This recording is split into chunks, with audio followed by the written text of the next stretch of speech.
In the land of medieval Japan, where centuries of discord cast shadows over a fractured Japan, a pivotal era emerged from the sands of history, the Azuchi-Momoyama Period.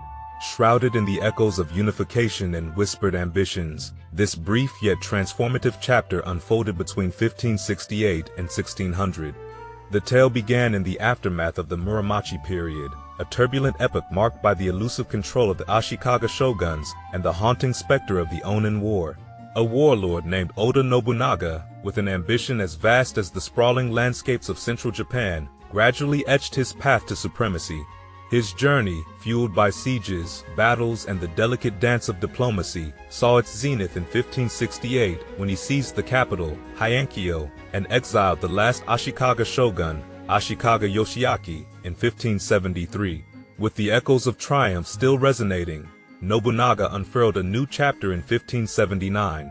At the edge of Lake Biwa, the magnificent Azuchi Castle stood proudly, a testament to the innovative spirit of its master. This castle, a harmonious blend of opulence and defensive prowess, became the epicenter of Nobunaga's dominion, a realm where stone and wood told tales of power, strategy, and grandeur. Azuchi Castle, though now lost to time, was not merely a fortress, it was an embodiment of innovation. In the corridors of this architectural marvel, Nobunaga embraced the future, becoming one of the first Japanese leaders to wield firearms.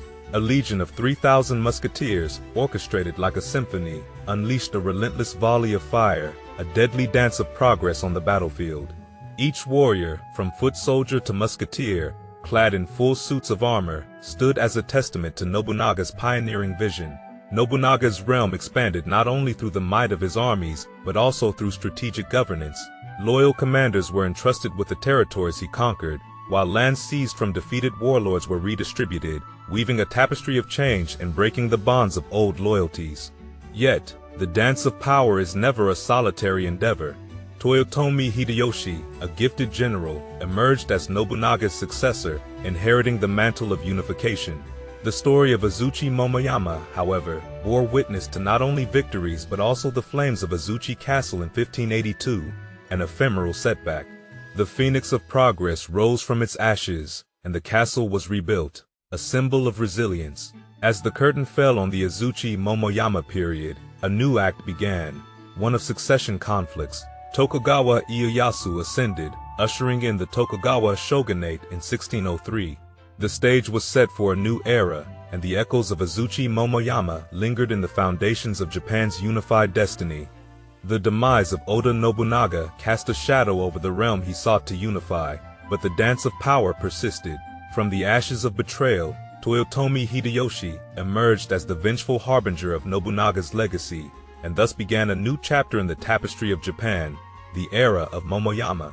In his pursuit of a unified Japan, Nobunaga implemented bold policies, reshaping the very foundations of governance. Roads, once taxed by rival daimyo, now echoed with the footfalls of the unburdened, for tolls were abolished. The coffers swelled with the resonance of minted coins, a currency not heard since 958, and the myriad coins in circulation found unity in standardized exchange rates. Merchants, once bound by guilds, now paid homage to the state. The fields, once wielders of weapons, were stripped bare as Nobunaga embarked on the sword hunts, disarming the peasantry to cement control. His vision echoed in his seal, Tenka Fubu, a unified realm under military rule. But the echoes of ambition reverberated beyond mere governance. Temples, once bastions of power, felt the wrath of Nobunaga's ambition. The Sacred Mount, Hiei, bore witness to the infamous destruction of the Enryakuji monastic complex, a crimson stain on the canvas of history where 25,000 lives were lost. Yet, amid the shadows, Nobunaga extended an unexpected embrace. Christian missionaries, bearers of foreign wisdom and technology, found favor. The brushstrokes of change swept across Japanese art, as Buddhism's decline birthed a vibrant secularism in paintings, screens, and sculptures, a canvas alive with birds, flowers, and the everyday. The tapestry, however, would fray on June 21, 1582. Betrayed by a vassal, Nobunaga met his end in flames, the Honnoji incident. Yet, from the ashes rose Toyotomi Hideyoshi, his foremost general, avenging the fallen warlord with swift justice at the Battle of Yamazaki. Hideyoshi, the inheritor of Nobunaga's vision, ascended the stage of power.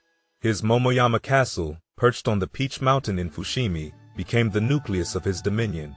Castles, now more spectacle than bastions, bore witness to an era where stone walls and musketeers adorned triangular windows as a nod to potential attacks that seldom came. With a force of 200,000, Hideyoshi, like a maestro, orchestrated military campaigns and diplomatic overtures. In 1590, he stood as the ruler of most of Japan. Legitimacy sought the embrace of the monarchy, as Hideyoshi funded court ceremonies and rebuilt the imperial palace. The mantle of Taiko, retired regent, rested on his shoulders. In the realm of governance, Hideyoshi's policies unfolded. Taxes flowed from the peasantry and the bustling cities. The rigid class system, Shino Kosho, dictated destinies: warrior, farmer, artisan, merchant, a stratified society where movement between levels was forbidden. As the specter of foreign influence loomed, Hideyoshi's edicts revealed a complex dance: an expulsion of Christian missionaries in 1587, a brutal execution of 26 Christians in 1597 CE, conflicting currents in the ebb and flow of influence. The sea, once plagued by Wako pirates, now embraced them as Red Seal ships, sailing with Hideyoshi's blessing. As the winds of the Momoyama period whispered tales of power and transformation, Toyotomi Hideyoshi, the master of Japan, sought to etch his legacy on foreign shores. The stage for his ambition unfolded on the Korean peninsula in a conflict known as the Imjin Wars, a tale of conquest, resistance, and the echoes of a war that would resonate for centuries. In the years between 1592 and 1598, Hideyoshi's gaze extended beyond Japan's borders. The invasion of Korea, a prelude to a grander scheme to conquer Ming China, unfurled with a force of 158,000 men landing at Busan. The Koreans, caught off guard, witnessed the swift capture of cities like Pyongyang and Seoul. King Shonjo fled to the northern realms of his land, leaving a trail of surprise in the wake of the Japanese advance. The mastery of firearms granted the invaders a potent advantage, a technological prowess that echoed through the corridors of conflict. Yet, amid the triumphs, the tides turned. The Korean Navy, commanded by the legendary Admiral Yi Sun-sin, launched turtle ships armed with cannons, navigating the seas to challenge the invaders. Ming China rallied, a formidable land army marching to the defense of the beleaguered peninsula. Local rebels, emboldened and organized, rose against the occupying forces. The first invasion stumbled in 1593, a halt prompted by the logistical challenge of resupplying the northern armies. Undeterred, Hideyoshi initiated a second invasion in 1597, a less triumphant endeavor that marked the decline of the ambitious warlord.